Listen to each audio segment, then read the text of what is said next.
परिचय। राहुल, आओ एक खेल खेलें। हम कौन सा खेल खेलने जा रहे हैं रुचिका? हम एक ऐसा खेल खेलने जा रहे हैं जिसमें बगैर पलक झपकाए हम एक दूसरे को देखेंगे। जो पहले पलक झपकाएगा वो हार जाएगा। रुचिका, मेरा दावा है कि मैं ही जीतूंगा। वाह, तुम्हें बहुत विश्वास है। ठीक है, तुम्हें मालूम है कि हमारे शरीर में हरदम गति होती रहती है, तब भी जब हम बैठे या बिस्तर पर लेटे रहते हैं। मैं नहीं जानता रुचिका। अच्छा राहुल, तो ये खेल खेलने से पहले आओ तुम्हें शरीर में गति के बारे में कुछ दिलचस्प बातें बताती हूँ।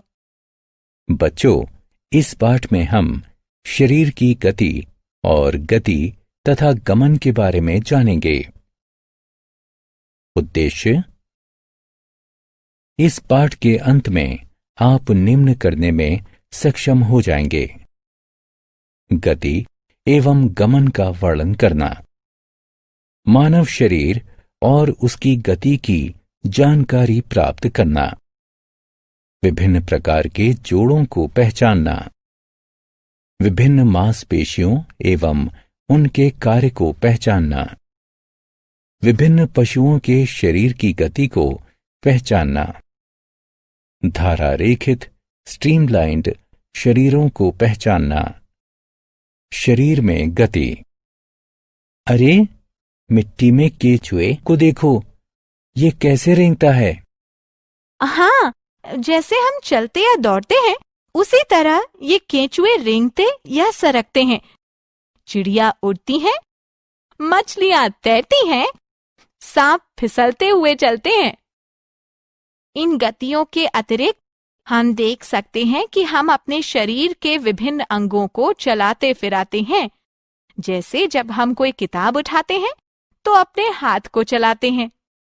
गति का अर्थ स्थिति में बदलाव है, जबकि गमन का अर्थ शरीर को एक स्थान से दूसरे स्थान पर ले जाना है।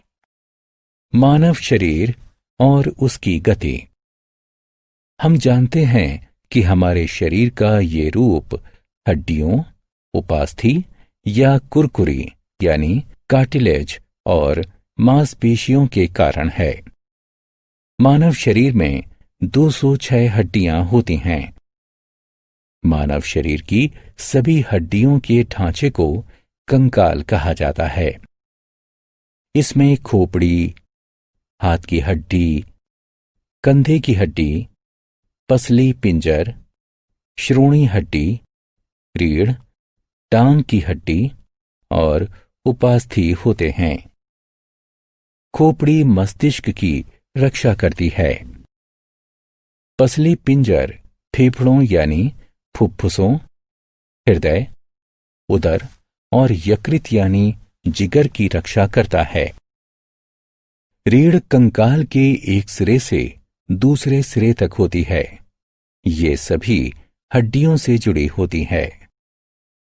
श्रोणी अस्थि उदर के निचले अंगों की रक्षा करती है, जैसे मूत्राशय, मलाशय और गर्भाशय। जोड़ों के प्रकार। जिस स्थान पर दो अलग अलग हड्डियां मिलती हैं उसे जोड़ यानी संधि कहा जाता है। मानव शरीर में 4 प्रकार की संधियां होती हैं। वे इस प्रकार हैं: कंदुक खल्लिका संधि, कोर संधि, धुराग्र संधि और अचर संधि। कंदुक खल्लिका संधि। कंदुक खल्लिका संधि में अस्थि का एक सिरा गोल और गेंद की तरह होता है, जो दूसरी अस्थि में प्याले की तरह बने गढ़े से जुड़ा होता है। इससे किसी भी दिशा में गति होती है। कंधे के जोड़ और श्रोणी संधियां कंदुक खल्लिका संधि के उदाहरण हैं। कंधे के जोड़ में प्रागंडिका का ऊपरी सिरा कंधे के मेखला यानी पेटी के खल्लिका यानी सॉकेट में घुसा होता है और इस तरह ये भुजाओं को घुमाने में सहायता करता है। श्रोणि संधि में ऊर्ध्वस्थी फीमर का बड़ी गेंद के आकार का ऊपरी सिरा श्रोणि मेखला की गहरी खल्लिका में घुसा होता है। धुराग्र संधि। एक अस्थि दूसरी अस्थि के चूलनुमा यानी धुराग्र जैसे सिरे पर घूमती है। खोपड़ी का रीढ़ के ऊपरी हिस्से पर घूमना इसका एक उदाहरण है। हिंज संधियां या कोर संधियां। ये संधि किसी एक ही स्थान में गति करती है, बिल्कुल किसी दरवाजे के कब्जे की तरह। प्रागंडिका और अल्ना यानी कोहनी और कलाई के बीच भुजा के नीचे की दो में से लंबी अस्थि या दीर्घ भुजास्थि के बीच कोहनी की संधि। उंगलियों और पैर की उंगलियों की और कुछ अपूर्ण घुटनों की हड्डियों के बीच की संधियां।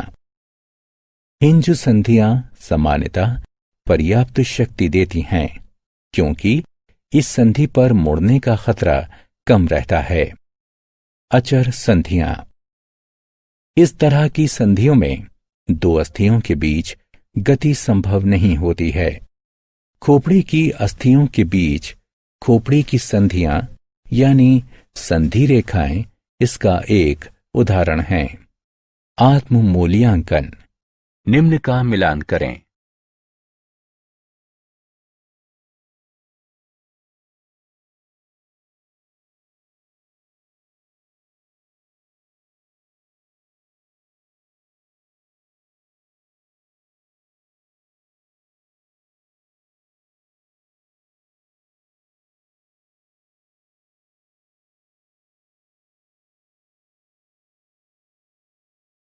उपास्थि। उपास्थि एक कोमल अस्थि ऊतक है जो संधियों को जोड़ता है। ये बाहरी अंगों में होता है, जैसे कान और नाक। पेशियां एवं उनके कार्य।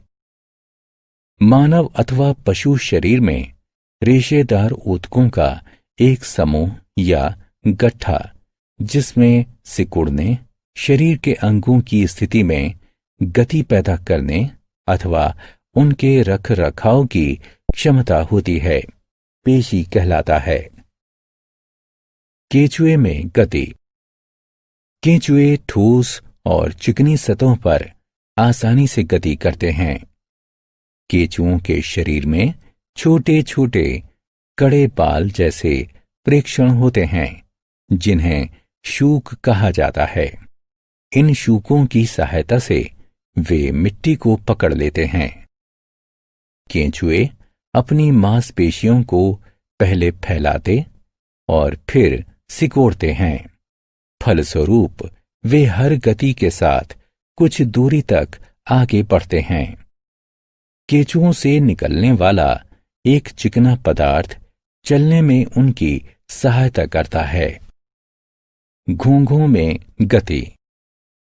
घोंघे का बाह्य कंकाल, जो उसका कवच होता है, कैल्शियम कार्बोनेट का बना होता है। चलते समय घोंघा इस कवच को साथ साथ खींचता है। घोंघा अपना सिर भी इसमें छिपा सकता है।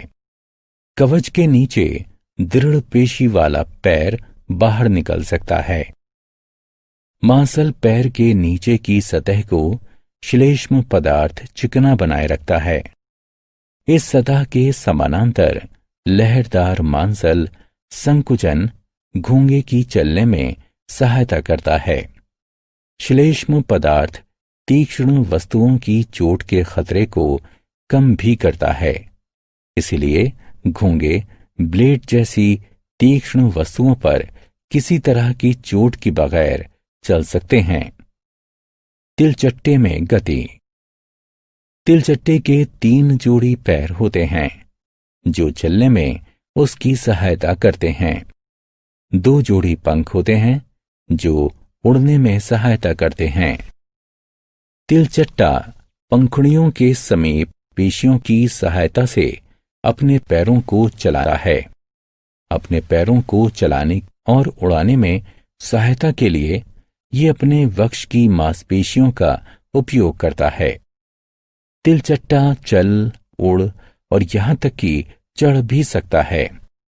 अपनी टांगों पर शूलों के कारण ये विभिन्न भूभागों में चल सकता है, जैसे रेत और तार युक्त जालों में।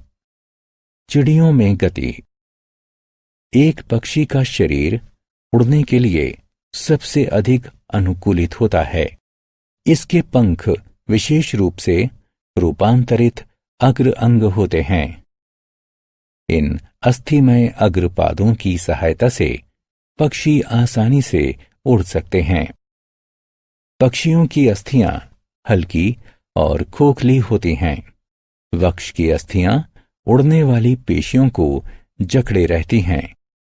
पंख फड़फड़ाने में उनकी सहायता करती हैं। पक्षियों के कंधे की अस्थियां बहुत मजबूत होती हैं। उनमें मूत्राशय नहीं होता, जिससे उन्हें आसानी से उड़ने में सहायता मिलती है। अपने पश्च पादों की सहायता से वे वृक्षों पर चल और बैठ सकते हैं। मछलियों में गति। मछलियों का शरीर धारा रेखीय होता है, जो पानी में तेज चलने में उनकी सहायता करता है। मछलियां अपने पंखों के सहारे तैरती हैं। पूंछ एक पार्श्व से दूसरे पार्श्व चलती है और सही दिशा में चलने में उनकी सहायता करती है। किंतु कुछ मछलियां अपने शरीरों को एक पार्श्व से दूसरे पार्श्व मोड़ती हुई चलती हैं, जिससे एक दबाव बनता है जो आगे बढ़ने में उनकी सहायता करता है। सांप में गति।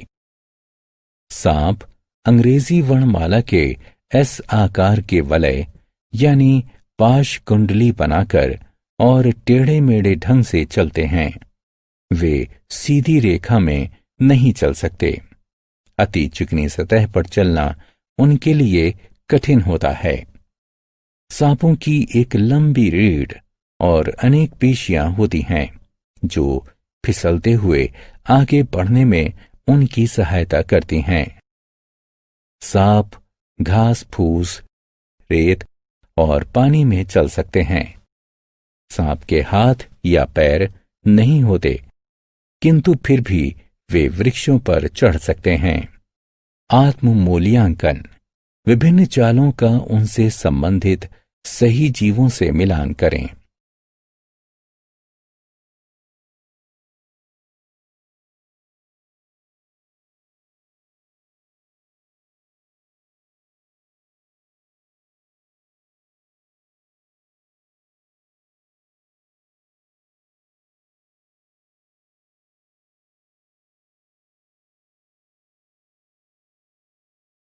सारांश। आइए हमने जो कुछ सीखा है उसे संक्षेप में दोहराएं। कोई व्यक्ति जब बैठा या लेटा होता है तब भी उसके शरीर में गति होती है। मानव शरीर अस्थियों और उपास्थियों का बना होता है, जो शरीर को एक आकार देती और अंदरूनी अवयवों की रक्षा करती हैं। संधियों के स्वरूप और जिस दिशा में वे चलने की अनुमति देती हैं, उसके अनुरूप अस्थि संधियां कई प्रकार की होती हैं। शरीर में गति दो पेशियों के संकुचन तथा शिथिलता के कारण होती है। केंचुए पेशियों का उपयोग करते हुए शरीर को फैलाकर और संकुचित कर चलते हैं। घोंघे एक मांसल पैर की सहायता से चलते हैं। सांप भूमि पर अलग अलग वलय बनाते हुए चलते हैं। तिलचट्टों का शरीर और टांगें कठोर आवर्कों से ढकी होती हैं, जिनसे बाह्य कंकाल बना होता है। मछलियां शरीर के दोनों पार्श्वों में बारी बारी से वलय बनाती हुई तैरती हैं।